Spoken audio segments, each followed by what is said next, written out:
তো আমি আইন মানি আন্দোলন কৰি আছো। আমি আইন উলংঘা কৰিবলৈ হলে অসম কিন্তু অশান্ত হৈ যাব। আমি তিনচুকীয়াকে আন্দোলন, তাৰপিছত ডিব্ৰুগড়, তাৰপিছত সারা আসামে আন্দোলন হয়। আজি বেলেগ কোনোবা এটা জনগোষ্ঠীয়ে 250 টকা পইচাত পৰিয়াল চলাব পাৰিব? চৰকাৰৰ কোনোবা কৰ্মচাৰীয়ে 250 টকা দিনত পইচা লৈ চাকৰি কৰিবলৈ যাব পাৰিব? তো আমাক কিয় বাধ্য কৰি থকা হৈছে? ইয়া কোনো আদিত্য ঠাকরারিকার দম নাই চলে। ইয়া নমস্কার আর সবাইকে জোহার। মানে आसाम के इतिहास के सबसे जबरदस्त आंदोलन लगे। 8 अक्टूबर तिनसुकिया, आज डिब्रुगढ़। एसटी के आंदोलन 30 साल से साय बागान के लोग, यहाँ के आदिवासी लोग 30 साल से एसटी के आंदोलन चलिए है। कोनो सरकार गुरुत्व नहीं दिल। यह पॉलिटिक्स के बात भी नहीं है। कांग्रेस भी कोनो नहीं करलो और आज बीजेपी भी कोनो नहीं करलो। ये आंदोलन हमारे जनजाति के जो आंदोलन, ये आंदोलन हमारे अधिकार लगे, न्याय्य प्राप्य लगे। ইয়া কোনো আদিত্য ঠাকরারিকার দম নাই চলে। ইয়া কোন আদিত্য ঠাকরারিকার ডিক্টেশন में आंदोलन নাই চলে। আর কোন আদিত্য ঠাকরারিকার এনওসি भी নাই লাগে। শাহ জনজাতি आदिवासी असम के सबसे लार्जेस्ट पॉपुलेशन, सबसे लार्जेस्ट कम्युनिटी। এখন আদিত্য ঠাকরারি বলি है যে আমাদের পপুলেশন का বেশি है तो एसटी দিতে না লাগে। আর আমাদের ডিমান্ড যে আমাদের পপুলেশন বেশি তো আমাদের সমস্যা भी বেশি, তো ফার্স্ট एसटी আমাদেরকে দিতে লাগে। ফার্স্ট एसटी শাহ জনগোষ্ঠী আদিবাসীকে দিতে লাগে। এটা সরকারকে আমাদের ডিমান্ড লাগে। बीजेपी सरकार के जितना भी इंटेलिजेंस है यह हिसाब करते यदि पारा जाए, पारा हिसाब कर दीते लगे तो किमान मानुष है। तिनसुकिया के आंदोलन, तार डिब्रुगढ़, तार सारा आसाम में आंदोलन है।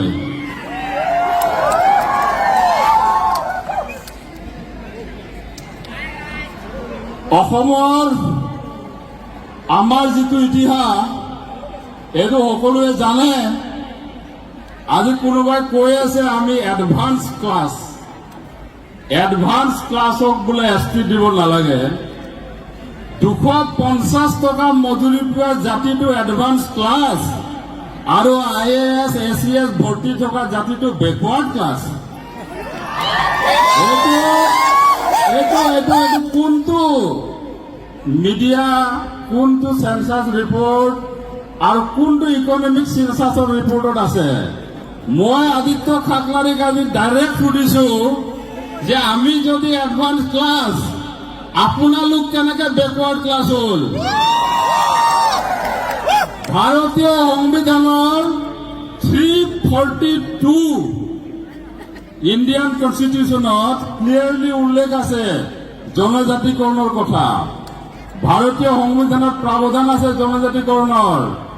অসমৰ 6টা জনগোষ্ঠী, এই 6টা জনগোষ্ঠীক আসাম এসেম্বলি রিজলিউশন হয়েছে যে জনজাতিকরণের মর্যাদা দিব লাগে। এই 6টা জনগোষ্ঠী রেজিস্টার জেনারেল অফ ইন্ডিয়ায় এপ্রুভেল দিছে যে জনজাতিকরণ কৰিব লাগে। আজি বিজেপি সরকারে কয় যে বোলে 2টা জনজাতি আগবাড়ি আছে, বাকি 4টা পিছ পৰি আছে। তো রাজ্য সভাত 2019 কি কারণে 6টা জনগোষ্ঠীর জনজাতিকরণের বিল ইন্ট্রোডিউস হয়েছিল? কি পলিটিক্সের কারণে 6টা জনগোষ্ঠীর বিল ইন্ট্রোডিউস হয়েছিল? আজি কোনোবাই ধমকি দিলে আপোনালোকে 2টা জনগোষ্ঠী আগবাড়ি আছে বুলি কব, কোনোবাই ধমকি দিলে আপোনালোকে 3টা জনগোষ্ঠী আগবাড়ি আছে বুলি কব। তো এই যেটো আপোনালোকৰ কথা তাৰ কাৰণে সাহস পাইছে কোনোবা আদিত্য ঠাকৰাৰীয়ে যি প্ৰেছ মিট কৰি কয় যে 6টা জনগোষ্ঠীক জনজাতিকৰণ কৰিব নালাগে। তো এই ধৰনেৰ বক্তব্য দিয়া ব্যক্তি সৰকাৰে শীঘ্ৰে আইনি ব্যবস্থা গ্ৰহণ কৰো।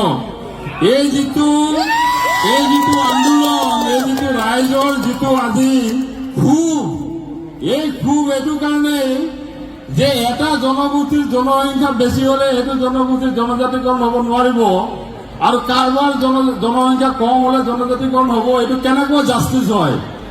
যাৰ জনসংখ্যা বেছি তাৰ বেছি সমস্যা থাকিব, তো বেছি সমস্যা থকা জাতিটোক প্ৰথম জনজাতিকৰণ কৰিব লাগিব।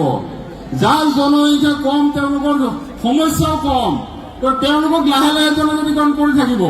তো আমাৰ স্পষ্ট কথা যে প্ৰথম জনজাতিকৰণৰ ক্ষেত্ৰত ফাৰ্ষ্ট প্ৰায়ৰিটি চাহ জনগোষ্ঠী আদিবাসীয়ে পাব লাগিব। ফাৰ্ষ্ট প্ৰায়ৰিটি চাহ জনগোষ্ঠী আদিবাসীয়ে পাব লাগিব। কোনোবা আদিত্য ঠাকৰেয়ে ক'লে বুলি জনসংখ্যা কম থকা জনগোষ্ঠীক জনজাতিকৰণ কৰিব নোৱাৰিব। বেআইনী কাম কাৰোবাৰ দমত যদি আইনত পৰিণত হবলৈ হয়, বেআইনী কাম যদি কোনোবাই ভাবি কুদিলে আইনত পৰিণত হয়, তো আমি আইন মানি আন্দোলন কৰি আছো। আমি আইন উলংঘা কৰিবলৈ হলে অসম কিন্তু অশান্ত হৈ যাব। আমি যদি আইন উলংঘা কৰিম, অসমত কোনো পুলিচ মিলিটাৰীয়ে অসম ঠাণ্ডা কৰিব নোৱাৰিব। আমি আইনত থাকি আইনৰ গণ্ডিত থাকি আন্দোলন কৰি আছো। আৰু এই আন্দোলনটো কোনেও ভাবিব নালাগে যে শান্তিপূৰ্ণ আন্দোলনটো আমি কেতিয়াবা কাৰোবাৰ ভাবুকিত ভয় খাম। কোনোবাই ৰাতি আন্দোলন কৰে, আমি দিনত আন্দোলন কৰিছো। হিচাপ কৰিবলৈ দিগদাৰ নহয়। ৰাতিটো 2000 মানুহ 20,000 মানুহ বুলি কৈ দিব পাৰে, কোনেও গমেই নাপাব। মিডিয়াই চলি আছে, যি চলাই চলি থাকিব। কিন্তু ইয়াত মিডিয়াই মিছা কথা ক'ব নোৱাৰে। ইয়াত যিয়ে মিডিয়া আহক, ইয়াত কোনো মিডিয়াই ক'ব নোৱাৰে যে বোলে ইয়াত 5,000 মানুহ হৈছে। ইয়াত মিডিয়াই মিছা কথা ক'ব নোৱাৰে, কাৰণ আমাৰ আফচাৰ বিষয় বিভাগে আজি 4টা ড্ৰোন ঘূৰাই আছে ওপৰত। কোনোবাই ফাঁকি দিব বুলি এইকাৰণে আমিও আজি 4টা ড্ৰোন ঘূৰাই ৰাখিছো ওপৰত। 6টা ঘূৰি আছে। তো এইটো 20,000 মানুহৰ আন্দোলন, 5,000 মানুহৰ আন্দোলন বুলি মিডিয়াত চলাই লাভ নাই। এইটো লাখৰ ওপৰ মানুহৰ আন্দোলন হয়। আৰু এই আন্দোলনটোক চৰকাৰে গুৰুত্ব দিয়া দৰকাৰ আছে। এই আন্দোলনটোক চৰকাৰে মৰ্যাদা দিয়া দৰকাৰ আছে। এই আন্দোলনটোৰ ভাষা চৰকাৰে বুজি পোৱা দৰকাৰ আছে। আৰু যদি বুজি নাপায়, 2026 বহুত বেছি দূৰত নাই। মাটিৰ পট্টা দিম বুলি ক'লে নহব। অৰুণোদয় 1, অৰুণোদয় 2, অৰুণোদয় 3 পাৰ হৈ গুচি গ'ল। বাগানৰ মানুহ মাটি পট্টা পালে নেকি? তো মাটি পট্টা দিম বুলি ক'লে নহব, মাটি পট্টা দিব লাগিব। আৰু অকল মাটি পট্টা নহয়, যিবিলাক ভূমিহীন মানুহ আছে তেওঁলোকক ভূমিৰ ব্যৱস্থাও কৰি দিব লাগিব। যাৰ মাটিয়ে নাই সি পট্টা ক'ৰ পৰা পাব? মাটি নাথাকা মানুহক মাটিও দিব লাগিব, তাৰপিছত পট্টা। লেণ্ডলেছ হৈ আছো লাষ্ট 200 years। অসমত কোনোবা মানুহ আছে নেকি, কোনোবা জাতি আছে নেকি, কোনোবা জনজাতি আছে নেকি যি 200 years এইটো অসমত থাকি লেণ্ডলেছ হৈ আছে? এনেকুৱা কোনো জাতি নাই। তাৰপিছত আমাক কয় বোলে এডভান্স ক্লাছ। তো কেনেকৈ এডভান্স ক্লাছ? এইটো মই ভাবো যে কোন চেন্সাছ ৰিপৰ্টত এইটো আহিছে, এইটো আদিত্য ঠাকৰে ডাঙৰীয়াই প্ৰেছ মিট দি ৰাজহুৱা কৰি দিব লাগে। কোনটো অসম চৰকাৰ, ভাৰত চৰকাৰৰ ইকনমিক চেন্সাছত অসমৰ চাহ জনগোষ্ঠী আদিবাসীৰ লাখ লাখ মানুহ, কোটি মানুহ আমাৰ অসমৰ আটাইতকৈ এডভান্স ক্লাছ বুলি ৰিপৰ্ট আহিছে, সেইটো ৰাজহুৱা কৰি দিব লাগে আদিত্য ঠাকৰে ডাঙৰীয়াই। আমিও গম পাম তেতিয়া কোনটো চৰকাৰী এজেঞ্চিয়ে এইটো চেন্সাছ কৰিছিলে। আজি অসমৰ ইতিহাসত এতিয়া কুৱেশ্যন আহিছে, এতিয়া মানুহে কয় যে এইবিলাক মানুহ বোলে আসাম অৰিজিন নহয়। আমি আসাম অৰিজিন নহয়তো কোন আসাম অৰিজিন হয়? যিকেইটা মানুহৰ অসমীয়া ভাষাক যিকেইটা মানুহে অসমৰ ৰাজ্য ভাষা কৰি ৰাখিছে, সেইবিলাক মানুহ যদি আসাম অৰিজিন নহয়, তো আজি কোন আসাম অৰিজিন হয়? আজি কোনোবা ট্ৰাইবেল সংঘই ক'ব যে এইসকল মানুহ আসাম অৰিজিন নহয়। মই কৈছো যে ছত্তীশগড়, ঝাৰখণ্ড, উৰিষ্যা আমাৰ 200 yearsত আমাৰ ৰিলেশ্যন কাটা হৈ গৈছে। 200 বছৰ অসমত আছো, অসমৰ ভাষাক আমাৰ নিজৰ ভাষা বুলি লৈছো, অসমৰ সংস্কৃতিক আমাৰ নিজৰ সংস্কৃতি বুলি লৈছো, অসমৰ কাৰণে আমি শ্বহীদ হৈছো। তাৰ পিছত আজি যদি কোনোবাই কয় এইসকল মানুহ আসাম অৰিজিন নহয়, তো কোনে আসাম অৰিজিন হ'ব? মাংৰি উৰাং মৰি গ'ল 1921ত ভাৰতৰ স্বাধীনতা সংগ্ৰামৰ কাৰণে। আজি প্ৰশ্ন উঠিব নেকি মাংৰি উৰাং আসাম অৰিজিন আছিলে নে নাছিলে?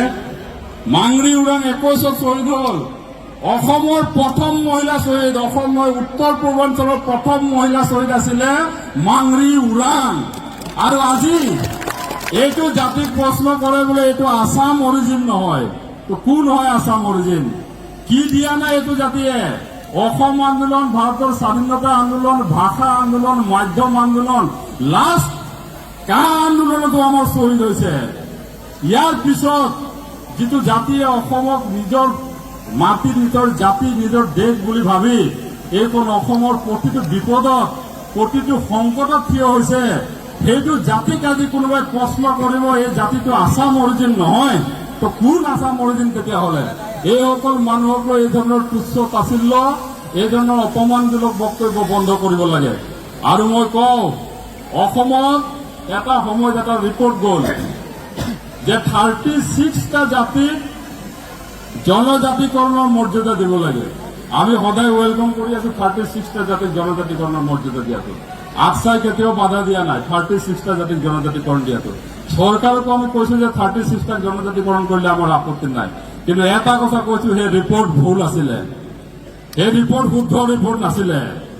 সেই ৰিপৰ্টে আজি এই জাতিটোক দুভাগত ভাগ কৰিব আৰু এই জাতিটো এক হৈ থাকিব লাগিব। আজি ইয়াত কোনো 36 জাতি বুলি নাই, ইয়াত চব আছে, যিমান আছে চাহ জনগোষ্ঠী আদিবাসী চব আছে ইয়াত।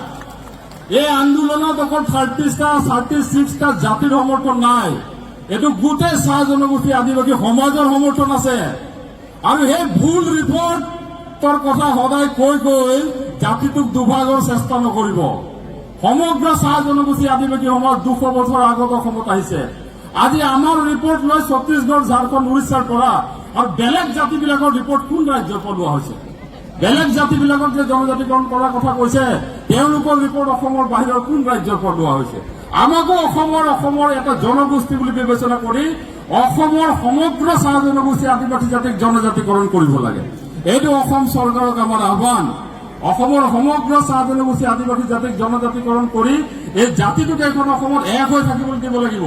এই জাতিটোক এখন অসমত ৰাজনৈতিক অধিকাৰ লৈ জীয়াই থকা জাতি কৰিব লাগিব। এইটো জাতিক অসমত সকলো ক্ষেত্ৰত আগবাঢ়ি যোৱাৰ পৰিৱেশ দি এটা জাতি হিচাপে থকাৰ ব্যৱস্থা কৰিব লাগিব। আজি অসমত আজি 200টা বছৰে আমি ডিপ্ৰাইভ হৈ আছো, 200টা বছৰে আমি পিছ পৰি আছো, 200টা বছৰে আমি সকলো অধিকাৰৰ পৰা বঞ্চিত হৈ আছো। আমাৰ মাজত চৰকাৰী চাকৰিয়াল নাই, সামান্য চৰকাৰী চাকৰিয়াল। অন্য জাতি জনগোষ্ঠীৰ লগত যদি হিচাপ কৰা যায়, তেতিয়াহ'লে আমাৰ মাজত থকা চৰকাৰী চাকৰিয়াল আৰু বেলেগ জনগোষ্ঠীৰ চৰকাৰী চাকৰিয়াৰ মাজত আকাশ পাতাল পাৰ্থক্য থাকিব। এইটো জাতিক আজিৰ তাৰিখত আজি IAS কেইজন আছে, ACS কেইজন আছে, আনকি যিটো চাহ উদ্যোগ এইটো জাতিয়ে বনালে, সেই চাহ উদ্যোগটোত মেনেজাৰ কেইজন আছে? সেই চাহ উদ্যোগটোক আজি এটা সংকটৰ কথা কৈ থকা হৈছে।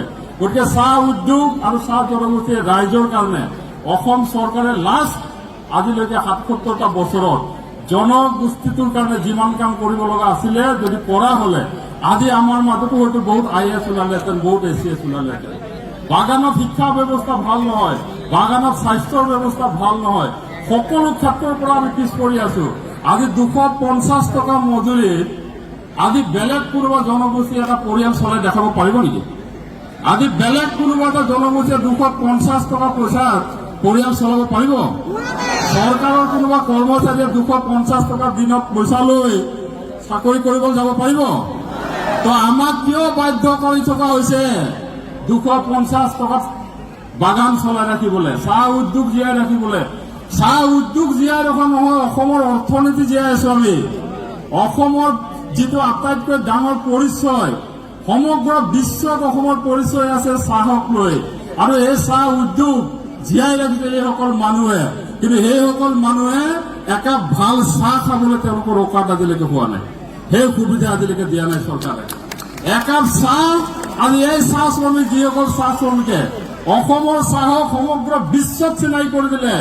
আজি বিশ্বৰ যিকোনো দেশত যাওক চাহ বুলি ক'লে অসমৰ কথা ক'ব, কিন্তু সেই চাহ শ্ৰমিকক একাপ ভাল চাহ খাবলৈ অকমান ভাল চাহপাত নিদিয়ে বাগানৰ মেনেজমেণ্টে। এইটো অৱস্থাত ৰাখি থোৱা হৈছে। আমাৰ চৰকাৰক বাৰে বাৰে কৈ থকাৰ পিছতো বাগানৰ মালিকে তেওঁলোকৰ মনোপলিত, তেওঁলোকৰ নিজৰ দাদাগিৰিত তেওঁলোকে বাগান চলাই আছে। আজি তাৰিখত চাহ বাগানৰ মাটি আজি চাহ বাগানৰ মানুহৰ বাহিৰত থকা ব্যৱসায়ীয়ে সেই মাটিৰ পট্টা ওলাই ল'ব পাৰে, কিন্তু চাহ বাগানৰ যিসকল শ্ৰমিক তেওঁলোকে 200 বছৰ থকাৰ পিছতো আমি কিন্তু মাটিৰ পট্টা উলিয়াবলৈ গ'লে আমাক কি কয়, চেল ডিড লাগে, আমাক কয় NOC লাগে বাগানৰ মালিকৰ। কিন্তু এনেকুৱা বহুত হাজাৰ হাজাৰ বিঘা মাটি বাগানৰ মাটি আজি বেপাৰী দালালে চাৰ্কুল অফিচাৰৰ লগত মিলি, প্ৰশাসনৰ লগত মিলি নিজৰ নামত নাম জাৰি কৰি লৈছে নাই? কিমান দালালে মাটি বাগানৰ মাটি নিজৰ নামত নাম জাৰি কৰি 5 ষ্টাৰ হোটেল 3 ষ্টাৰ হোটেল বনাই দিলে, কিমান শ্বপিং মল বনি গ'ল, কিমান হোটেল ধাবা বনি গ'ল। কিন্তু আমাৰ বাগানৰ মানুহে আজি 1 ইঞ্চি মাটি বিচাৰিলে তাত লাগিব বাগানৰ মালিকৰ NOC। কিন্তু কোনোবা বাহিৰা মানুহে ধাবা খুলিবলৈ, হোটেল খুলিবলৈ, নাৰ্ছিং হোম খুলিবলৈ কোনো NOC দৰকাৰ নাই। আমাৰ মানুহক NOC লাগে, কিন্তু ইয়াত নাৰ্ছিং হোম খুলি থকা ডিব্ৰুগড়ৰ যিকেইটা ডাঙৰ ডাঙৰ বেপাৰী আছে সিহঁতক NOC নালাগে। এইটো কেনেকুৱা নিয়ম? আজি ইয়াত ডিব্ৰুগড়ৰ বাগানৰ মাটি দখল কৰি ইয়াত বিজেপিৰ অফিচ বনি যাব পাৰে, কিন্তু বিজেপিৰ অফিচ এইটো চৰকাৰে বাগানৰ মাটি দখল কৰি বিজেপিৰ অফিচ বনাই লৈছে, কিন্তু বাগানৰ মানুহটোক পট্টা দিবলৈ সিহঁতৰ দুনিয়াৰ নিয়ম দেখায়। তো এইটো কি কথা হয়? আৰে ভাই, যদি বাগানৰ মাটিত আপোনালোকে নিজে অফিচ বনাব পাৰে, তো সেই বাগানত থকা চাহ শ্ৰমিকজনক মাটিৰ পট্টা দিব নোৱাৰা কি আইন থাকিব পাৰে?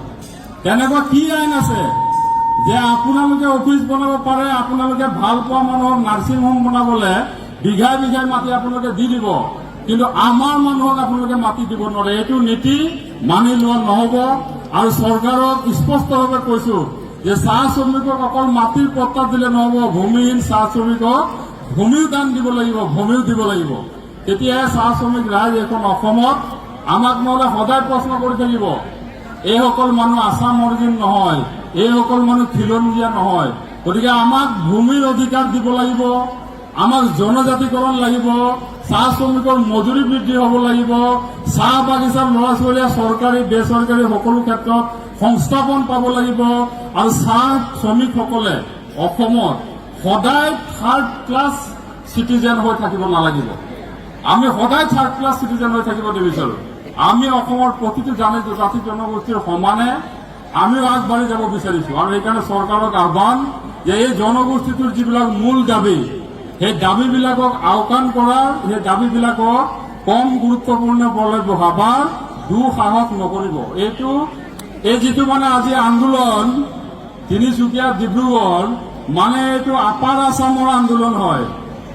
এই আপাৰ আছাম গোটেই উজনি অসমৰ আন্দোলন। এইটো এটা ডিষ্ট্ৰিক্টৰ আন্দোলন নহয়। অসমৰ চৰকাৰে এইটো আন্দোলনক বুজি পোৱা দৰকাৰ আছে, খুবটোক বুজি পোৱা দৰকাৰ আছে। সেইকাৰণে মই মুকলি আহ্বান জনাইছো, তিনিচুকীয়াৰ পিছত আন্দোলন ডিব্ৰুগড়, ইয়াৰ পিছত সমগ্ৰ অসম হ'ব। তাৰ আগতে চৰকাৰে এই দাবীবিলাকক লৈ গুৰুত্ব সহকাৰে লৈ এই দাবীবিলাকক কাৰ্যকৰী কৰিবলৈ মই আহ্বান জনাইছো। আৰু আজি এই আন্দোলনত ইয়াত থকা, এই আন্দোলনত সহযোগ কৰা অসম চাহ মজদুৰ সংঘ, আদিবাসী ছাত্ৰ সন্থা, জাতীয় মহাসভা, ৩৬ জাতি পৰিষদ আৰু সকলোকে মই আস্থাৰ ফালৰ পৰা কৃতজ্ঞতা জনাইছো। এইটো কাৰণে যে এই একতাটোৱে এই জাতিটোক দৰকাৰ আছিলে, এই জাতিটোক এই একতাটো দৰকাৰ আছিলে। আৰু এই একতাটো ৰাখি থোৱাটো দৰকাৰ, কাৰণ আমি যিমানে ভাগ হ'ম সিমানে বেলেগে সুবিধা ল'ব। আমি এক হৈ ফাইট কৰিব লাগিব। এক হৈ আমি যেতিয়া ফাইট কৰিম, আমাক ৰাখিব পৰা শক্তি এইটো অসমত কোনো নাই। আমাক ৰাখিব পৰা শক্তি কোনো নাই এইটো অসমত। খালি আমি ইউনাইটেড হৈ থাকিব লাগিব।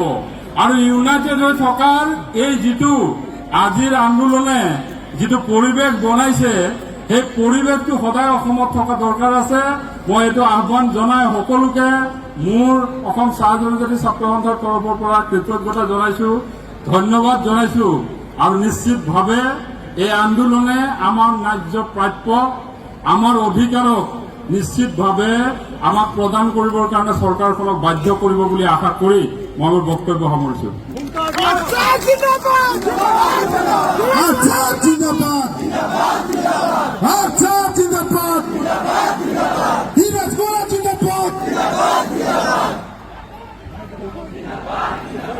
हिरादा के हमने बहुत बहुत धन्यवाद ज्ञापन करो थे।